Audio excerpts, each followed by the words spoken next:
जय हिंद, नमस्कार साथियों। आइए एक न्यूमेरिकल देखते हैं। साथियों, आज का जो न्यूमेरिकल है यह है रिफ्रैक्टिव इंडेक्स के ऊपर, यानी कि रिफ्रैक्टिव इंडेक्स से रिलेटेड आपका न्यूमेरिकल कैसे कैसे आ सकता है। दोस्तों साथियों, एक तो रिफ्रैक्टिव इंडेक्स दिया होगा और किसी मीडियम में स्पीड ऑफ लाइट पूछेगा, या फिर किसी मीडियम में स्पीड ऑफ लाइट दिया होगा उसका रिफ्रैक्टिव इंडेक्स पूछेगा। ये भी पूछ सकता है कि आपका उस मीडियम का नेचर कैसा है, यानी कि जो मीडियम होगा वो आपका दूसरे मीडियम के रिस्पेक्ट में डेंसर होगा कि रेयर होगा। आइए दोस्तों इस न्यूमेरिकल को देखते हैं। जैसे दिया है कि the refractive index of a mirror is 1.5। What do you mean by it? उस इससे आप क्या समझते हैं? नेक्स्ट, या फिर इसी को और करके इसको थोड़ा सा ट्विस्ट करके घुमा करके पूछ सकता है कि find the speed of light in a medium whose refractive index is 1.5। उस मीडियम में स्पीड ऑफ लाइट बताइए जिसका रिफ्रैक्टिव इंडेक्स कितना है, 1.5 है। तो दोस्तों दोनों क्वेश्चन एक ही है, आइए इसको समझते हैं। कह रहा है कि the refractive index of a medium is 1.5, यानी कि n की वैल्यू दे रखा है दोस्तों आपका 1.5। n की वैल्यू क्या दे रखा है? 1.5 दे रखा है, और कह रहा है कि आप इससे क्या समझते हैं। या फिर इसमें दूसरे में पूछ दिया है कि इसमें आपका स्पीड ऑफ लाइट बताना है। तो मेरे कहने का मतलब क्या है दोस्तों, n इज इक्वल टू 1.5 दे रखा है और हम लोगों से पूछ रहा है कि आप इससे क्या समझते हैं। तो साथियों हमारे पास केवल एक ही फार्मूला है रिफ्रैक्टिव इंडेक्स के टर्म में, n is equal to c upon we.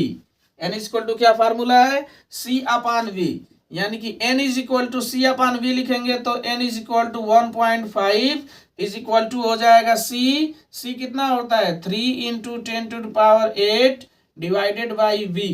तो यहां से आएगा दोस्तों आपका v इज इक्वल टू आ जाएगा 3 इंटू 10⁸ डिवाइडेड बाई 1.5, यानी कि v इज इक्वल टू आ जाएगा साथियों 2 इंटू 10⁸ मीटर पर सेकेंड।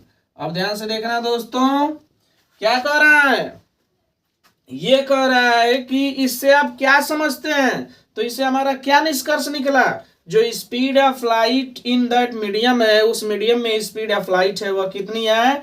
2 इंटू 10⁸ मीटर पर सेकेंड है। और यह दोस्तों स्पीड ऑफ लाइट आपका अगर हम लोग वैक्यूम से कंपेरिजन करेंगे 3 इंटू 10⁸ मीटर पर सेकेंड से, तो कम ही है। जब कम है तो यह मीडियम आपका कौन सा हो जाएगा एयर के रिस्पेक्ट में? यह मीडियम आपका हो जाएगा रेयर मीडियम। और हाँ, ये हो जाएगा आपका कितना? Rare medium. और जो आपका एयर हो जाएगा वो आपका क्या हो जाएगा? डेंसर मीडियम हो जाएगा। क्यों हो जाएगा? क्योंकि साथियों इसमें जो स्पीड ऑफ लाइट है वो आपका एयर में स्पीड ऑफ लाइट से कम है। मिस्टेक हो रहा है दोस्तों, ध्यान से समझिएगा।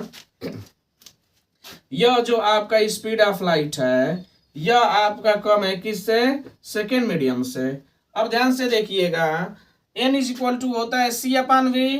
n इज इक्वल टू क्या होता है दोस्तों? c upon v. साथियों अगर हम लोग प्रोपोर्शनलिटी देखेंगे तो c तो कांस्टेंट होता है हर जगह, 3 इंटू 10⁸ होगा।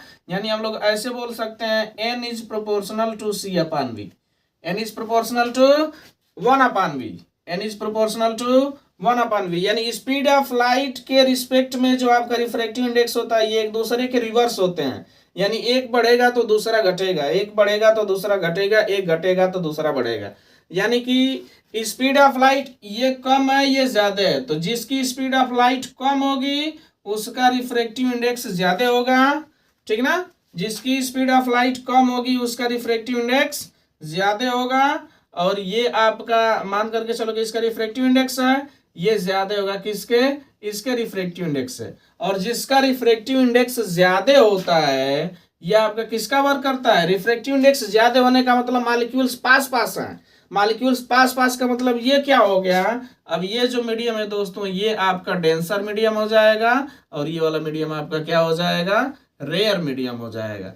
यानी कि जिस मीडियम में स्पीड ऑफ लाइट कम होती है वह मीडियम आपका क्या होता है?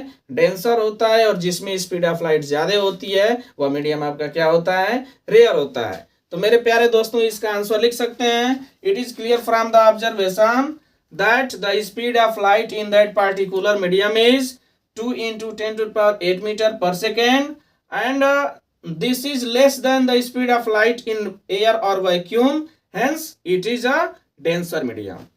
चूंकि इस मीडियम में जो स्पीड ऑफ लाइट है वह आपका एयर या फिर वैक्यूम स्पीड ऑफ लाइट से कम है, अतः यह मीडियम आपका क्या है, डेंसर मीडियम कवर कर रहा है। तो इस क्वेश्चन का आंसर ये हो जाएगा। और दूसरे वाले का भी आंसर, इसमें तो केवल स्पीड ही निकालना था, तो स्पीड हम लोग ऐसे निकाल सकते हैं।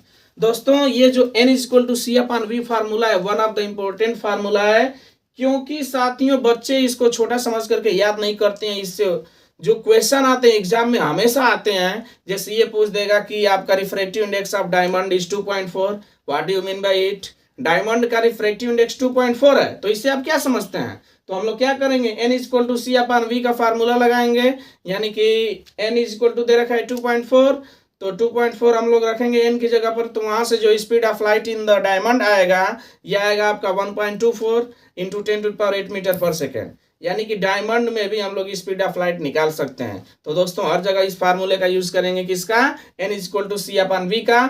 जब कभी भी एक मीडियम का रिफ्रैक्टिव इंडेक्स दिया हो, उस मीडियम में स्पीड ऑफ लाइट पूछता है, या फिर किसी एक मीडियम का रिफ्रैक्टिव इंडेक्स दिया हो और उसका टाइप पूछता है, तब हम लोग इस फार्मूले का यूज करेंगे, n equal to C upon v. I think आप सबको समझ आया होगा। अगर समझ आ रहा है दोस्तों तो प्लीज लाइक करें, सब्सक्राइब करें। Thanks for watching.